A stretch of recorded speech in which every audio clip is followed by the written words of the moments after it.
About the death of an off-duty Atlanta officer shot and killed. His shooting has shaken up a quiet Douglas County neighborhood. Atlanta News First Bridget Spencer joins us live in Winston. And Bridget, police say the shooting, it was justified. Right, Sean, that homeowner says it was self-defense when they shot and killed that off-duty Atlanta police officer just after about 5 this morning. Now, neighbors have seen investigators scouring this area and this yard all day, and it certainly has them spooked. When I looked out, I saw all the blue lights and everything, and just shocked. Ralph and Brenda Medlock woke up to a crime scene directly across from their home early Friday morning. My daughter called me. She lives right down the street, about a few minutes after 5, and said, "Mother, don't go outside." Investigators say around 5 a.m., a homeowner on Orkney shot and killed off-duty Atlanta police investigator Aubree Horton.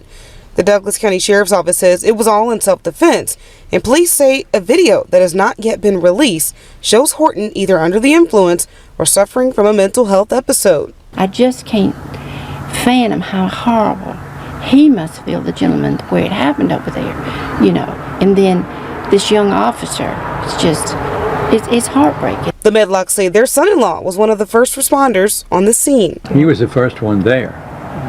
He lives right down the street, and when he was going to work, he was already in his car and everything else and heard the gunshot. Investigator Horton was recently recognized as Investigator of the Year. He's been with the Atlanta Police Department since 2015, and for many in the neighborhood, there are still more questions than answers. I think there's a lot that we don't know yet, but regardless, it's not going to change the laws. Now, we've also learned that Investigator Horton lives in this same neighborhood. In fact, he lives just down the road. We did make a stop at his home, but did not get an answer. Atlanta police, they tell us they will be working closely with the Douglas County Sheriff's Office on this case. We're live in Douglas County tonight. Bridget Spencer, Atlanta News First. So y'all just heard that news clip, heard that news audio right there about this cop out of Atlanta named Aubree Horton, who decided he was going to go rogue and decided to break into someone's home, and he ended up finding out that that wasn't the smartest thing for him to do. And all I have to do is say is this: kudos to the person who handled their business, because I don't care who you are, you come across that threshold unannounced and that might be lights out for you, and that's exactly what happened with this guy. Now, I noticed immediately what they're trying to do. Let's start off with what you see right here in the headline, and I got this screenshot actually from that clip that y'all heard. It says off-duty Atlanta officer killed during a break-in. What it should have said is person or a burglar or an attempted burglar killed during break-in, because if you're off duty, at that point you should not be recognized as a cop. At that point you are a regular citizen. But I know how they're framing it as, oh, they have to still leave the title there as a cop. That's just like how it reminded me how it pisses me off at the time when David Clark was in whatever prominence he was in at the time, and they still referred to him as Sheriff Clark even though he wasn't the sheriff anymore. Same thing with Fakem. They keep calling him Officer Fakem, and this man has been far removed from being a cop for many years, but they still refer to him as Officer Fakem, which I don't understand. At this point, even though this guy was an active cop, he wasn't on the clock at the time that he did this. So in my opinion, he shouldn't have been recognized as an officer, even if he was off duty. At that point, when he's off duty, he is a regular citizen. Next, I noticed that they brought up the whole mental health thing. When that happened, I rolled my eyes. I was like, here they go.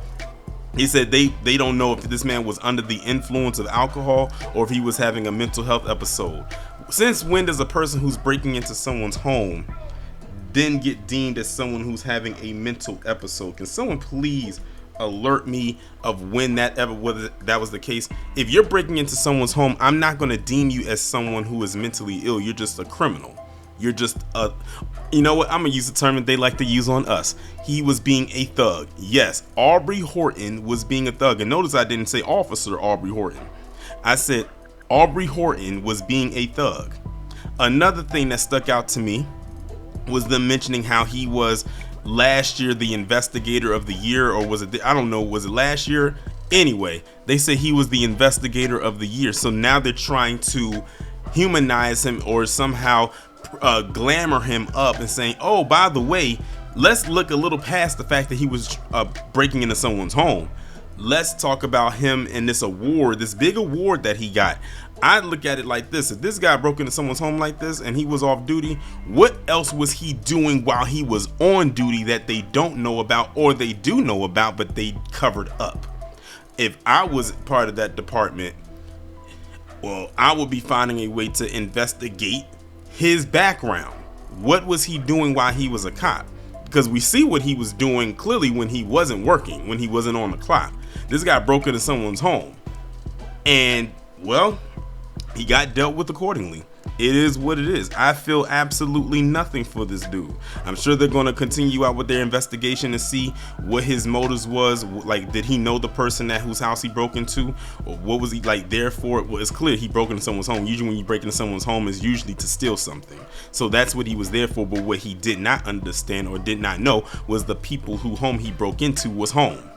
Usually if you're going to do something like that, it's probably best, if you're going to take something, to make sure that whoever you're going to take from is not there. So the fact that he broke into this person's home and they were there, that wasn't the smartest look on his part. Or maybe he didn't see any cars and he thought, oh, I see no cars, so no one was there. And usually what I find also too is a lot of times when people do breaking up people's homes, and this is not every case, but a lot of times people will look throughout the neighborhoods to try to get a pattern of the movements of the people living there. Like, what time do they leave? What time do they come home? Are they going on vacation? You know, like, how do their neighbors move?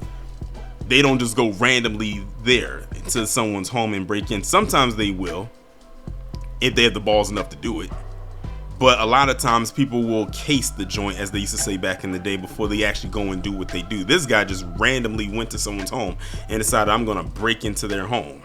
So yeah, I don't feel bad for this dude. And the fact that they mentioned the mental health thing and the part about bringing up him being the investigator of the year last year, who cares? Who at the end of the day really cares? Let's talk about what this guy did. What he did was commit a criminal act, and thus should be treated as a criminal even while he's gone, because the person took him out. He's not alive. The person defended himself or themselves and operated as they should. And I'm glad that they are treating this as self-defense and they're not bringing any charges against the person who did it, because they'll be quick to do that.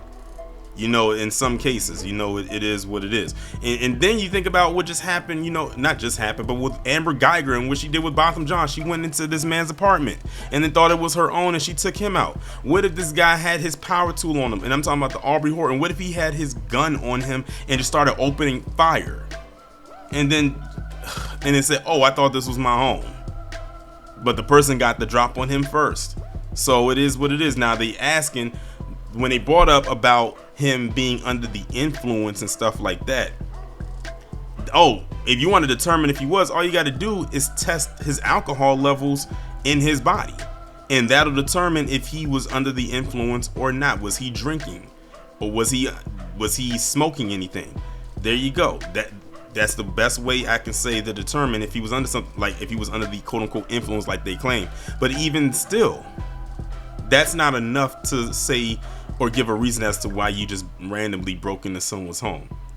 At the end of the day, he did what he did and he ended up meeting the consequence. Shout out and kudos to the person that defended their home and all of its inhabitants, because that person probably has a family, so they had to protect not only their domain but the people in themselves that's living inside of it.